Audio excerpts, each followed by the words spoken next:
Senate کے بعد قومی اسمبلی نے اجتماع و امن عامہ بل منظور کر لیا۔ اپوزیشن کا احتجاج، اہم خبر آپ کو دے رہے ہیں۔ سینیٹ کے بعد قومی اسمبلی نے بھی اجتماع اور امن عامہ کا بل منظور کر لیا ہے۔ اپوزیشن کا احتجاج، قومی اسمبلی سے منظور ہونے والے پرامن اجتماع اور امن عامہ بل کے اہم نکات۔ بل کے متن میں لکھا گیا ہے کہ اسلام آباد میں جلسے جلوس مخصوص مقامات پر ہی منعقد ہوں گے۔ بل کے متن میں کہا گیا ہے کہ جلسے کی اجازت کے لیے 7 روز پہلے مجسٹریٹ کو درخواست دینا ہوگی۔ متن میں لکھا گیا ہے کہ غیر قانونی اجتماع کا حصہ بننے والوں کو 3 سال تک قید، جرمانہ یا دونوں سزائیں ہو سکتی ہیں۔ بل کے متن میں کہا گیا کہ اگر کسی کو 3 سال یا زائد کی سزا ہو چکی ہو تو دوبارہ جرم پر 10 سال تک قید کی سزا ہوگی۔ بل کے متن میں کہا گیا ہے کہ اس قانون کے تحت مقدمات کی سماعت فرسٹ کلاس مجسٹریٹ کرے گا۔ بل میں کہا گیا ہے کہ جلسے کی موزوں وجہ نہ ہونے پر مجسٹریٹ درخواست مسترد کر سکتا ہے۔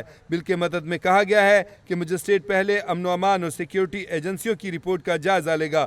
متن میں کہا گیا ہے کہ تقاضے پورے ہونے پر مجسٹریٹ مخصوص مقام پر جلسے کی اجازت دے گا۔ بل کے متن میں کہا گیا ہے کہ مجسٹریٹ جلسے کی اجازت دینے سے انکار کی تحریری وجوہات بھی دے گا۔ بل کے متن میں کہا گیا ہے کہ حکومت گزٹ نوٹیفیکیشن کے ذریعے ریڈ اور ہائی سیکیورٹی زون کا تعین کرے گی۔ بل کے متن میں مزید کہا گیا ہے کہ اسلام آباد کے ہائی سیکیورٹی زون میں جلسے جلوسوں کی مکمل ممانعت ہوگی۔ بل کے متن میں کہا گیا ہے کہ ان اجتماعات پر پابندی لگائی جا سکتی ہے جو قومی سلامتی اور عوامی تحفظ کے لیے خطرہ ہوں۔ بل کے متن میں کہا گیا ہے کہ جلسے جلوسوں پر پابندی لگانے کا حکم وجوہات کے ساتھ جاری کیا جائے گا۔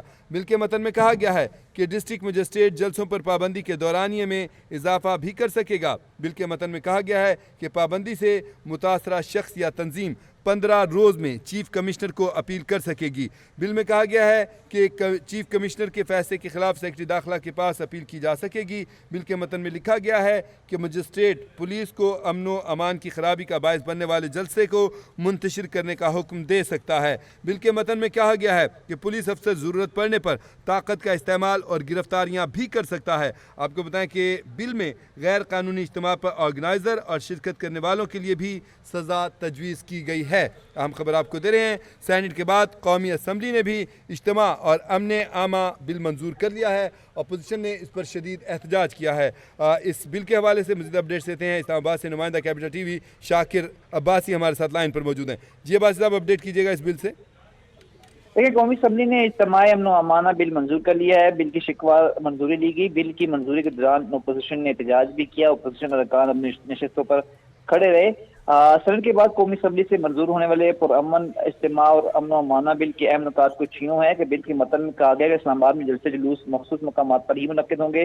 جلسے کی اجازت کے لیے 7 روز پہلے مجسٹریٹ کو درخواست دینا ہوگی۔ جلسے کی موضوع وجہ نہ ہونے پر مجسٹریٹ درخواست مسترد کر سکتا ہے۔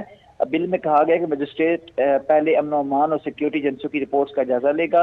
تقاضے پورے ہونے پر مجسٹریٹ مخصوص مقام پر جلسے کی اجازت دے گا۔ مجسٹریٹ جلسے کی اجازت دینے سے انکار کی وجوہات بھی دے گا، تحریری وجوہات بھی دے گا۔ حکومت گزٹ نوٹیفیکیشن کے ذریعے ریڈ اور ہائی سیکیورٹی زون کا تعین کرے گی۔ اسلام آباد کے ہائی سیکیورٹی زون میں جلسے جلوس کی مکمل ممانعت ہوگی۔ بل میں کہا گیا ہے کہ ان اجتماعات پر پابندی لگائی جا سکتی ہے جو قومی سلامتی اور عوامی تحفظ کے لیے خطرہ ہوں۔ جلسے جلوسوں پر پابندی لگانے کا حکم وجوہات کے ساتھ جاری کیا جائے گا۔ ڈسٹرکٹ مجسٹریٹ جلسوں پر پابندی کے دورانیے میں اضافہ بھی کر سکے گا۔ پابندی سے متاثرہ شخص یا تنظیم 15 روز میں چیف کمشنر کو اپیل کر سکے گی۔ چیف کمشنر کے فیصلے کے خلاف سیکرٹری داخلہ کے پاس اپیل کی جا سکے گی۔ مجسٹریٹ پولیس کو امن و امان کی خرابی کا باعث بننے والے جلسے کو منتشر کرنے کا حکم دے سکتا ہے۔ پولیس افسر ضرورت پڑنے پر طاقت کا استعمال اور گرفتاریاں بھی کر سکتا ہے۔ بل میں غیر قانونی اجتماع پر آرگنائزر اور شرکت کرنے والوں کو بھی سزا تجویز کی گئی ہے۔